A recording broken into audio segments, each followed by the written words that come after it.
All right. Welcome back, everybody, to a whole new world. Another new episode, new week, new dad joke. We're here to bring the developing positive mindset, and talking about the positive things going on in the community.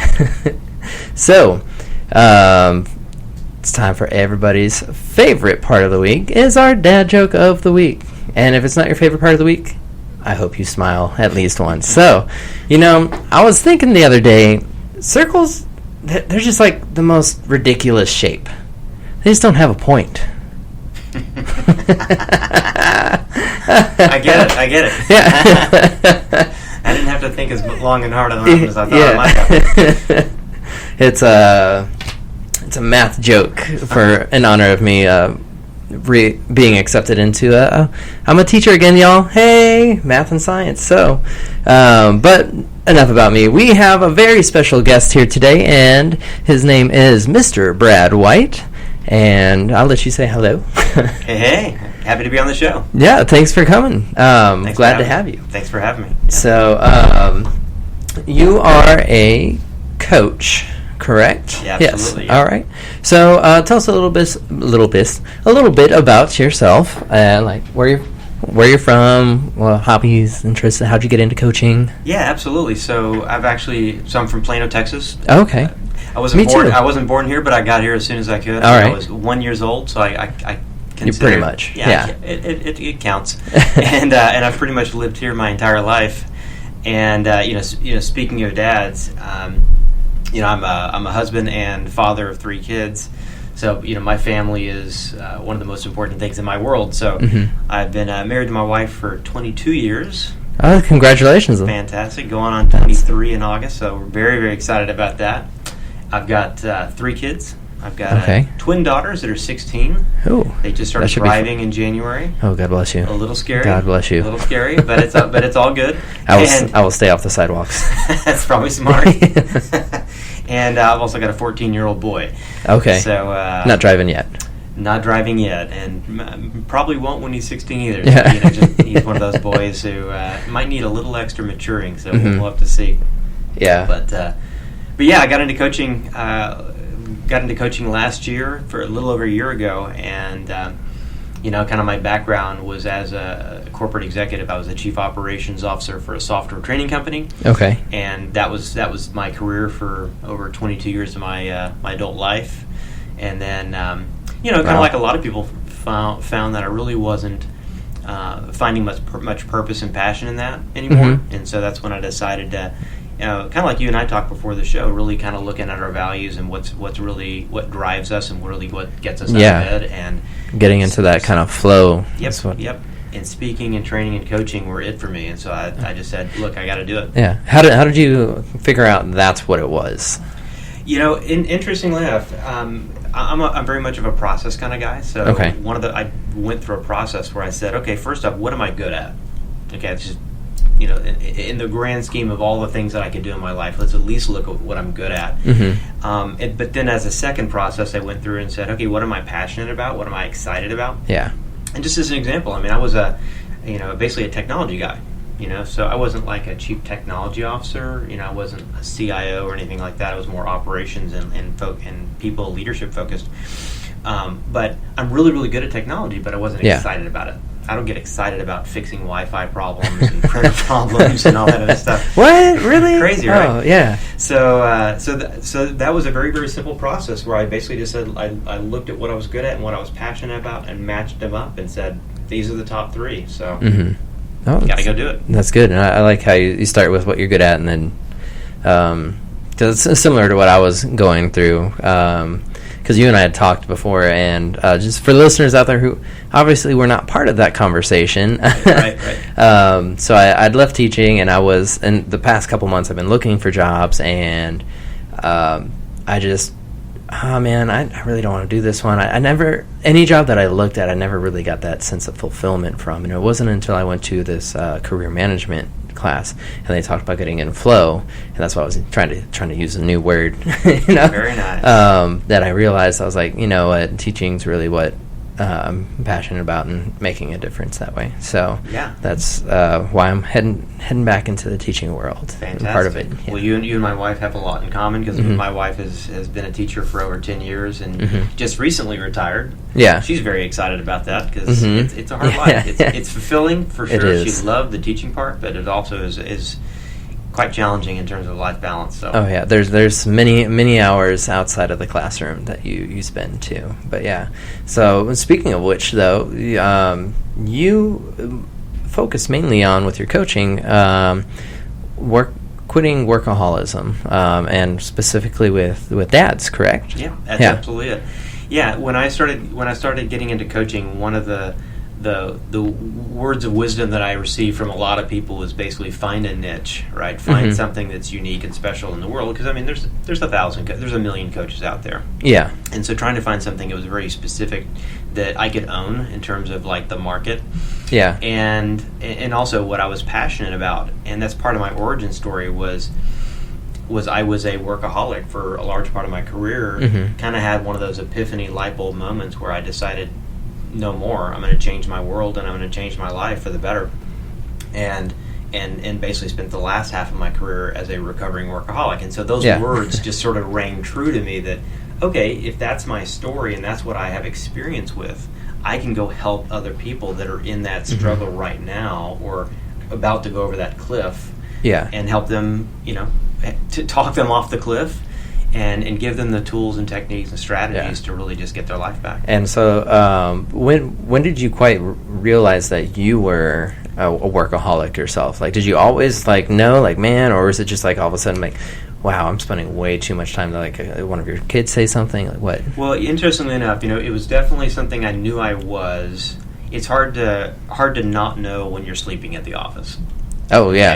Okay. Yeah. It's one thing to work till 9 or 10 o'clock every once in a while, but when I had a sleeping bag at the office, I had a toothbrush and toothpaste at the office, so that if I needed to sleep over, I could wake up in the morning, brush my teeth, and not be a smelly guy. So that was I knew under the surface that I was absolutely a workaholic. It really wasn't until about 10 years into it, after I had kids, and my daughters were probably about 4 or 5 years old. My son was about 3, and they started saying, where's Dad? Okay, yeah. Where's Dad? And my wife, who again had been a teacher and then went to basically became a stay-at-home mom to take care of the kids. It's at some point that just started getting on her nerves too, and she was like, when are you coming home? When are we going to spend time together? So having kids was really the biggest wake-up call, because that's when people started complaining. Yeah. And they will let you know. Absolutely. Absolutely. Yeah. So what did that process kind of look like for you? Was it, you said you spent years kind of recovering from that. So what were some of the things that you had to do or go through? Well, I'll tell you this: the big wake up call for me, and what caused the change first was I realized the damage that I was doing. I think damage as in in the relationship damage. Okay. Because I talk to a lot of guys, and there's kind of this whole argument about having a strong work ethic versus being a workaholic. There is a fine line there. But what I found was. I discovered before I lost my wife and my kids and half my crap that was going to happen if I didn't change. Oh yeah. I was running into people, and I've got a much longer story that kind of unwraps the whole thing. But basically, I was able to see through other people's experiences the damage that it was doing. The damage that it was doing to kids who were now grown up, telling me stories about how they didn't have a dad. And what that caused psychologically, what that caused from a self-esteem and self-worth perspective.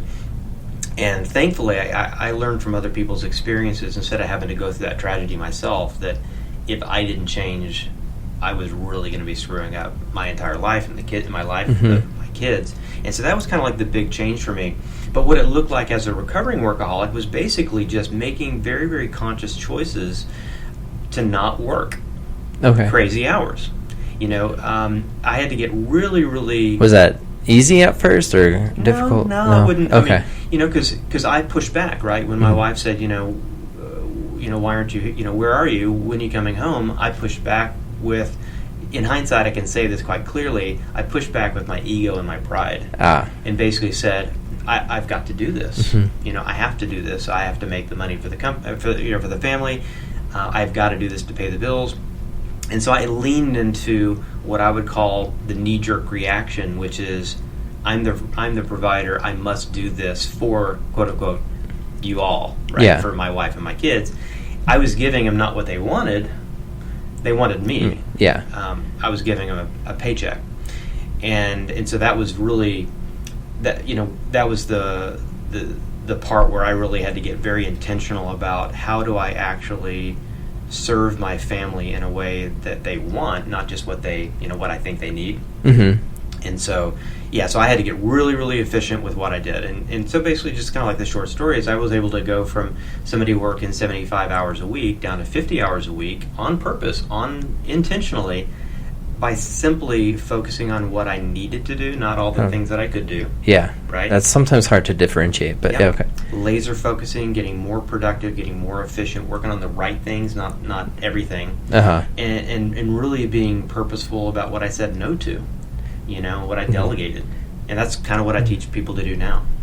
So, would you say, like, with this adventure, you became more productive then in that? Oh, absolutely. And I mean, in the less hours, I was just as productive, I guess is probably a better way of saying it. Yeah. I learned more to do, efficient. Yeah, I learned to do in 50 hours what I was doing in 70 because I couldn't afford to waste time. I couldn't afford to be on social media all the time.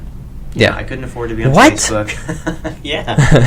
I couldn't afford to be on my phone, texting, checking email, on Facebook, on LinkedIn, and on Instagram, and all these other things. That I mean, again, when I work with clients, one of the things that I do is I talk to them and I say, "Tell me about what you do during the day," and I get real with them. Okay, you're like, so how often are you watching YouTube videos at work? How often are you on social media? And it's as simple as this sounds, Jacob, people tell me they're on the social media 2 hours a day. Well, guess what? Multiply that by 5 or 6. That's probably how often you are. And then eliminate that from your work life, and you've just taken a job that you were working 70 hours, and now it's working 55 to 60. I mean, just like that. That's a lot. And now, like, you have that, what was it? You can see how much time you've spent on... like with your phones, you can monitor. I don't remember what it's called, the screen time app. Screen time app. Yeah, I'm like, oh snap! I haven't installed it yet because I'm afraid. I'm gonna be honest. It's good. It's good. So, so what do you say then to people who are like, man, I'm really good at multitasking? Then, is that a thing? Is that beneficial? Is it more detrimental? Well, honestly, I'm not a research expert on this thing, but I can tell you anecdotally from the research and posts that I have seen is that being a multitasker is a fallacy. There's no such thing. You can't literally do two things at the one time. In fact, ultimately, it's wasting time. So if you're switching back and forth between two different activities, it'll take you. Some people say it takes like 30 minutes to restart. Some activity that you put on pause. Personally, I don't believe that. But it does take some time. If you're in the middle of writing an email and you're wrapped up in thought about that email, and then you go look at your social media, it doesn't take 30 minutes to re-engage on your email, but you do have to there is a ramp up period to get back engaged. And so you take that one little micro example and apply that to different projects that you're working on. Somebody walks in your office and they interrupt you, and how do you get back to what you were working on? If you don't have some of those just basic boundaries and like just tools like time blocking, which we can talk about later too, just some of those simple strategies, you're wasting a ton of time because you're having to restart all these activities. And so there really is no such thing as multitasking, but you can switch back and forth between tasks very quickly and very frequently. It's just very counterproductive at the same time. Okay. That's crazy. So, man, so much good stuff already, man. Can't wait for more to come, but we're going to take a quick break, so we will be right back. This is A Whole New World with me, your host, Jacob New, and Brad White, and we will be right back, everybody.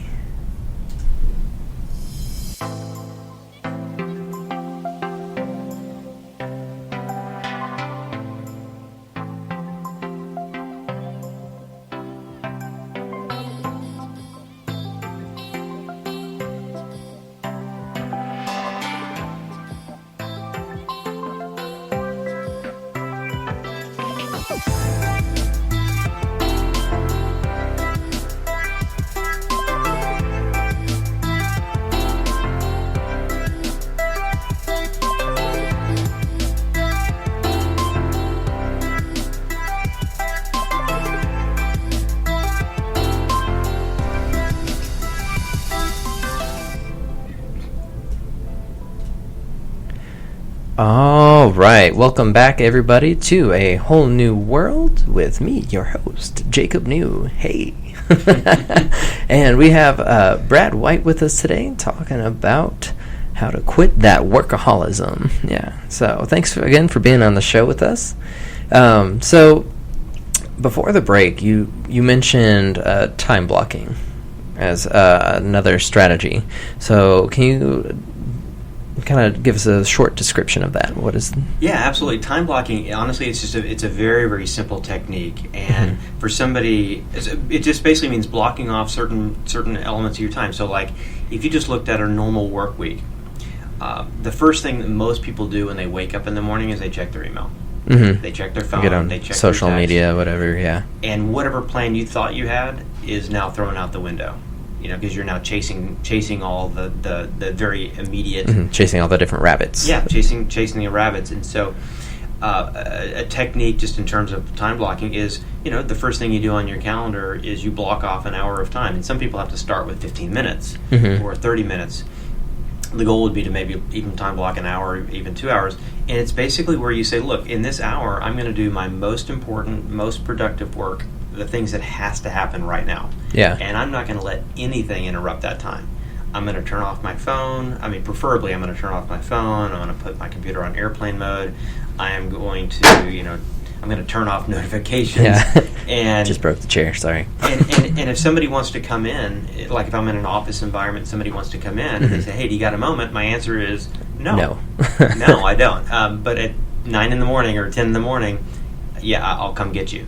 And so it literally means blocking off that time so that nothing else interrupts it, so that you can get the most important stuff done and not let it slip to the end and then find that it's 5 o'clock, you should be leaving, but you haven't done that one important thing because you've been chasing down all these rabbits all day long, and so now you've got to work the next 2 hours to finish it.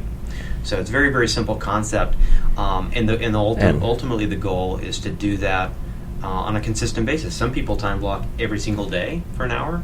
Some people, it's all they can really manage is maybe Monday, Wednesday, and Friday for 30 minutes. And so what I tell clients is just start small, get yourself in the habit of doing it, and create, establish that routine first. Yep, and create those boundaries and respect those boundaries, and train other people, most importantly, to respect those boundaries, so that you can be your best during that time. Yeah, no, I like that, and the part of telling people, no, now's not a good time. I think a lot of times we want to be there and help everybody at the same time, but it's like, this is my time. I need to get this done, and so and can I give you another example of that? Oh yeah. So please do. I work with a lot of people who are in sales and marketing, and it is a big challenge, because there's this mindset, and honestly I don't agree with it, but there is a mindset with when if the customer calls, you pick up the phone. Yeah.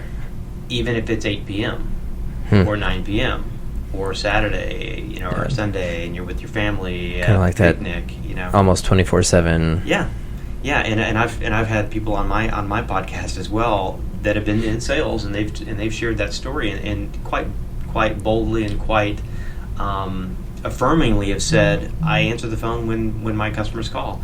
And I think that's a great customer service mindset, but it's also, again, you're training your customers to not respect your time. Yeah. But if you called them on the weekend, they probably wouldn't be quite as happy. Oh, yeah.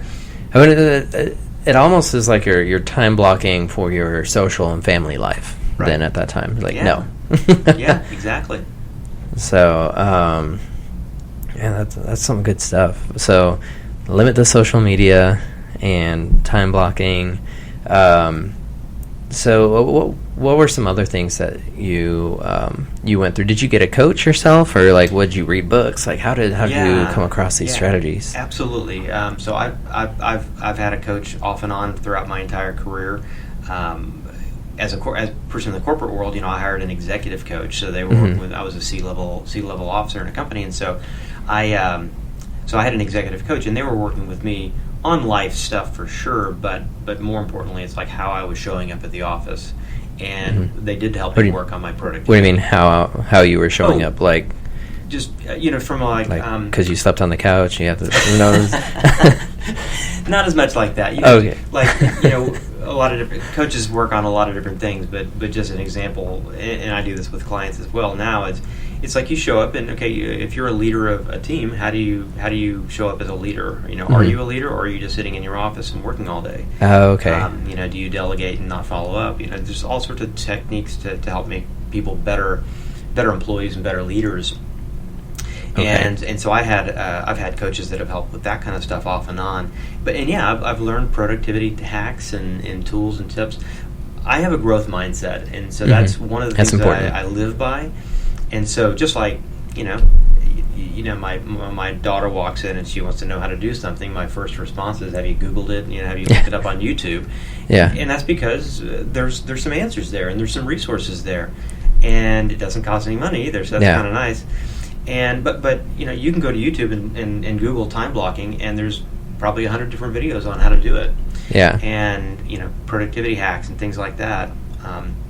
And so I took ownership of that process myself. When I realized that it was a problem and I was going over a cliff, I had the motivation to figure it out, right? And so I had to go search it out and find how to make this better. But when I think about it, just kind of going back to that first year or two when I was in that transition mode, again, I think for me, the biggest thing was really just having that having a big enough pain point to make a change in my life. Some people love and hate Tony Robbins. I actually happen to be a big fan of Tony Robbins because one of the things he says is that people will make change when there's enough pleasure or enough pain. Yeah. Right? And so for me, if there was enough pain because of how I was impacting my family, that I needed to make a change. And so because of that pain, I made the change. I had to really, if I didn't get home by 5:30 or 6 o'clock, my wife was at home, waiting and not happy. So I knew that was what I was coming home to if I didn't change. So I had some motivation. Yeah, no, I would definitely say that is some motivation to change for sure. Man, I know.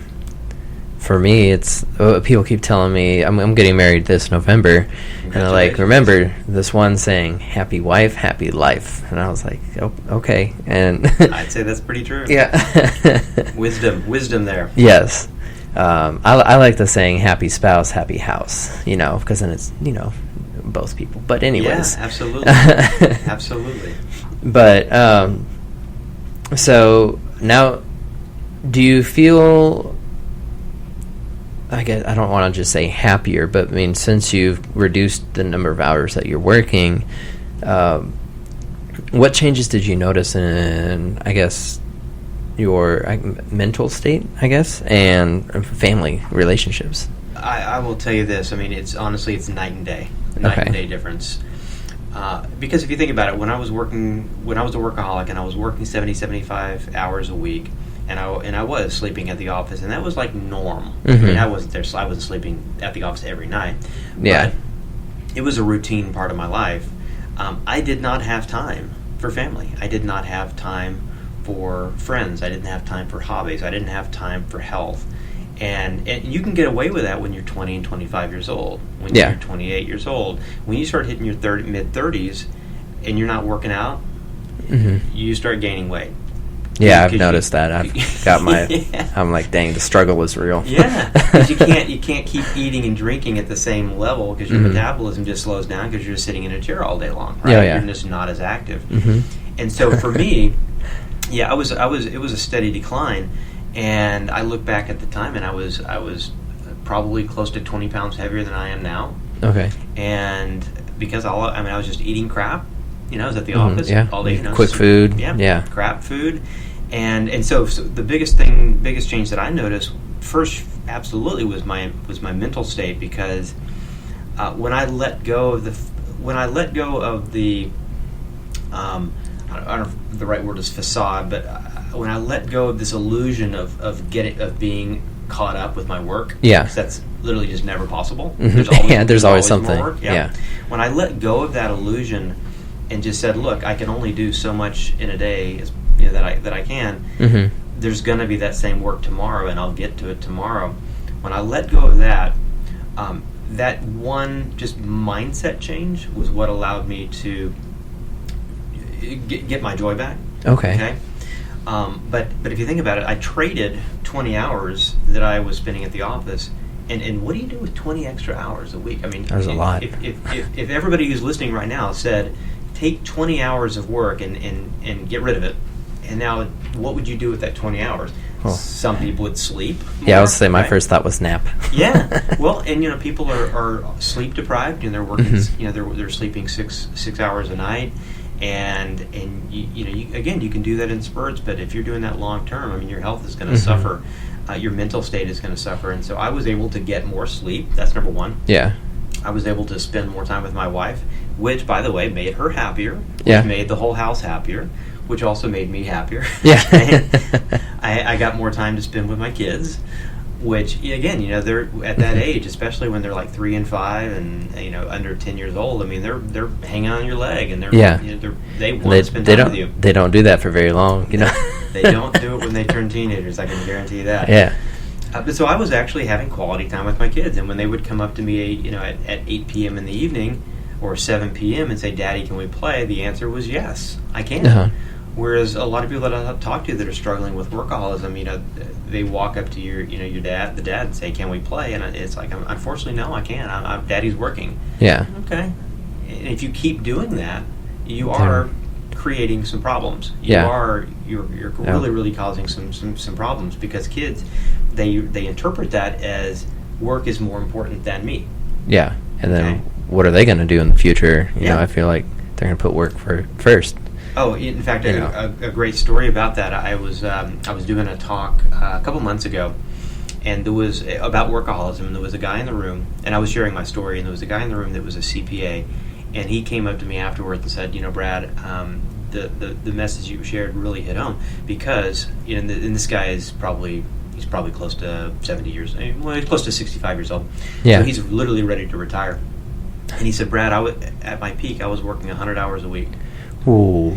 And the wake-up call that he had, and by the way, he said I could share this publicly. So, okay, all right. So I've gotten permission to tell his story, because it's so impactful. It was really important for him to get home by a certain time so he could read a bedtime story to his young kids. And he told me that one day he went home, he opened up the door, and his kids weren't rushing to him to say, hey, "Daddy's home." Yeah. But his wife, yelled to his kids and said, "Hey kids, Daddy's home." And one of the kids said, "Who cares?" Whoa. Wow. Talk about a dagger. Oh my God. And that's exactly what he said. He said it was just like having a dagger in his heart, because this whole concept of like training other people, because you're training other people to not need you. You're training people to not expect you to show up. And so his kids were trained to not need him in their lives, which is a tragedy. Whoa. And so that's just an example of how that can damage the relationships. But the point going back to that was when I was able to trade those hours that I was working and spend that actual time with my kids again, I was training them that they are the most important thing in my life, and actually building a bond and having a relationship and playing the games they wanted to play, and playing Fortnite with my son. Oh, that's cool. You play Fortnite? Not well. Yeah. well. Did you see they just had a Fortnite competition? I think it was like over the weekend. Oh, really? Did you see what the guy that won like the solos? Man, he got like $3 million. I think a little bit over that. I'm like, that's insane. What? guess that's like the why. I guess that's like the one person who makes it to the NBA and makes $20 million, and Yeah. there's probably a lot of people out there trying that are never gonna get even close. But. There's 100%, but it's just crazy that he's 16 years old and he has $3 million. I'm like, what? That's crazy to me. But anyways, coming back away from that rabbit hole. So you're spending time with your kids, and you're able to do things that they like too, and I think that's just awesome. And I think you've hit on a lot of these reasons. We just get caught up in work. Like we're working hard because we want to provide that paycheck. We think that we have to work these hours. We have to get that done. Yeah. And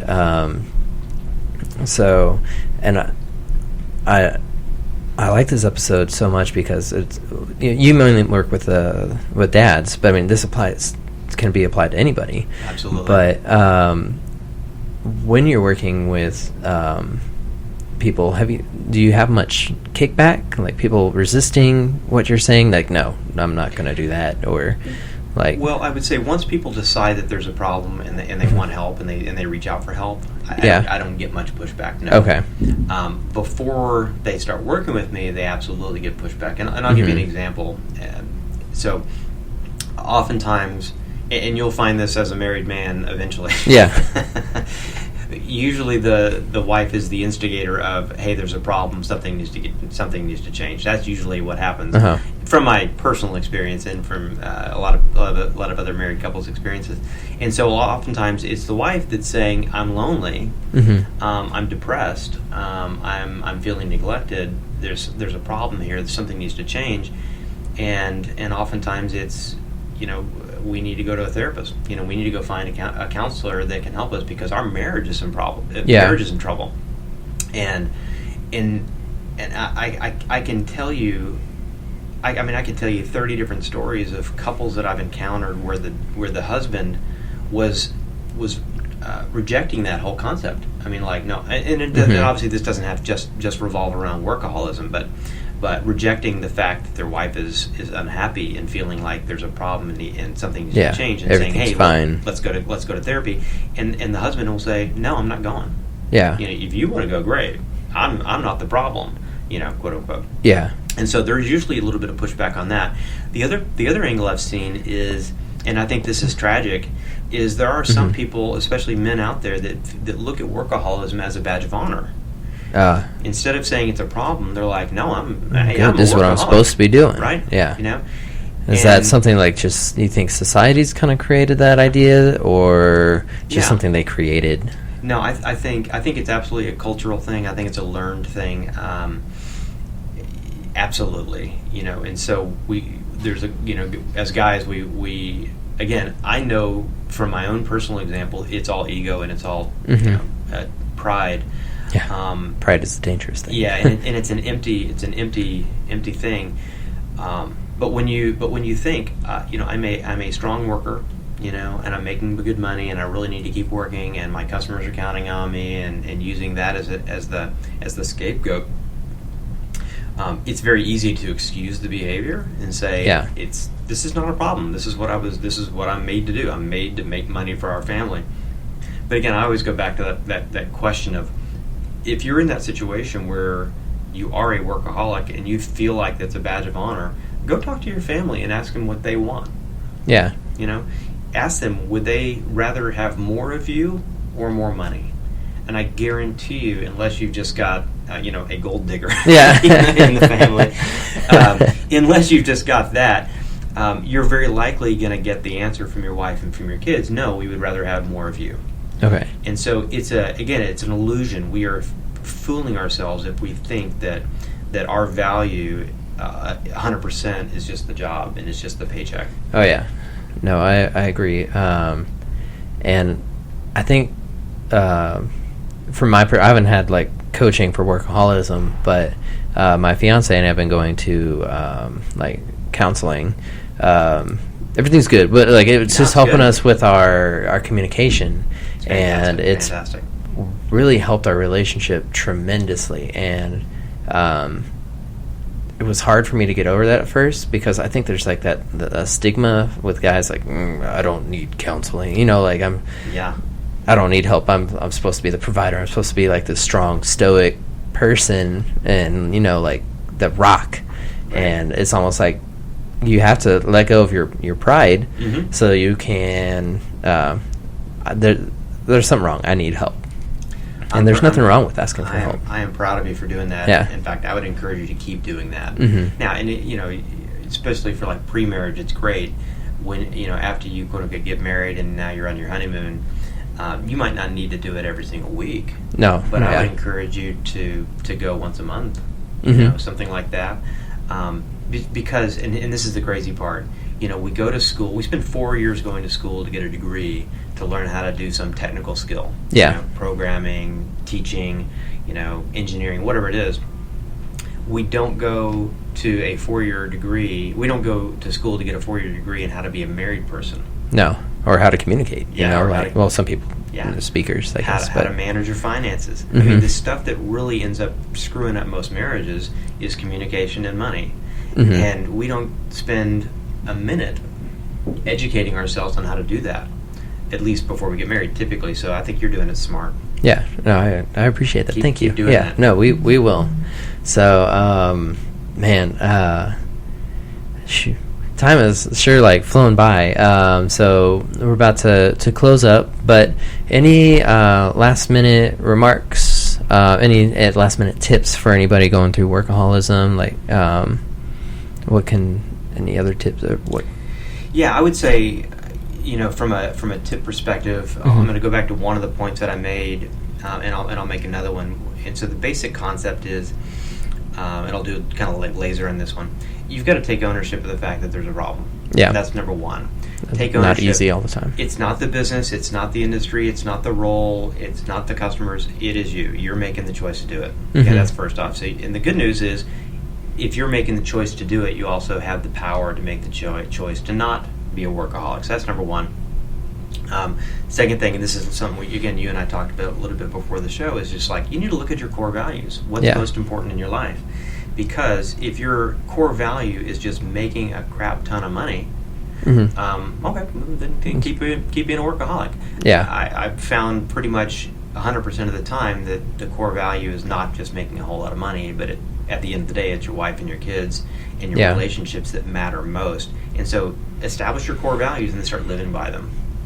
And then the last thing I'll just add on that one is just, and this is the point I wanted to go back to, and that's just have healthy boundaries. That's the most critical skill that you can have. You have to have healthy boundaries.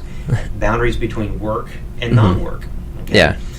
When you're at work and you're working, have healthy boundaries between the work that you need to focus on and then time periods where you are flexible and you can allow people to interrupt you. But that whole time blocking concept is just boundaries. That's all it is. So in terms of tips, those would be my top three. Excellent. So for those people that are listening out there, dads out there that are like, man, I really want to talk more with you about this, how would they go about getting in touch with you? Fantastic. I'd recommend three things, actually. One is to visit my website. It's recoveringworkaholicdads.com. I've got a number of different tools and resources on there that you can check out, one of which is what I like to call the Workaholism quiz. Okay. So, wives, if you're listening, have your husband go there, and if you're a dad, go there. And really just take the quiz. It's 10 questions, and it'll tell you at the end, are you a workaholic? Are you not a workaholic? Are you somewhere in between? Yeah. Are you in that danger zone? So I would recommend doing that. And then I would also recommend checking out the podcast that I have, which is called Recovering Workaholic Dads. Go figure, right? Is that also on the website too? Or okay. Yeah, it's on the website and it's on iTunes and your favorite podcast app. All right. And then the last thing is, and this is a little bit longer story, I'll tell you on another show, but I created this thing last year called the Relationship Journal. Okay. And it was all about restoring and repairing relationships with your wife and your kids that, in my case, that have specifically been damaged by workaholism. But honestly, regardless of the relationship you're in, it can always be improved. Yeah. And it's an interactive relationship journal that you can use to really build a strong relationship on purpose. And people can check that out also at recoveringworkaholicdads.com. Excellent. And that link is going to be in the bio of this show, so just click it and it will take you directly there. Well, I want to thank you again, Brad, for being on the show. Tons of great information, and so it's just been a pleasure to have you. You're welcome. Thank you very much. I had a blast. Thank you. And for all you listeners out there, thank you for tuning in. And I do have a request. If you can please help us out. We're trying to share the positive message, developing the positive mindset.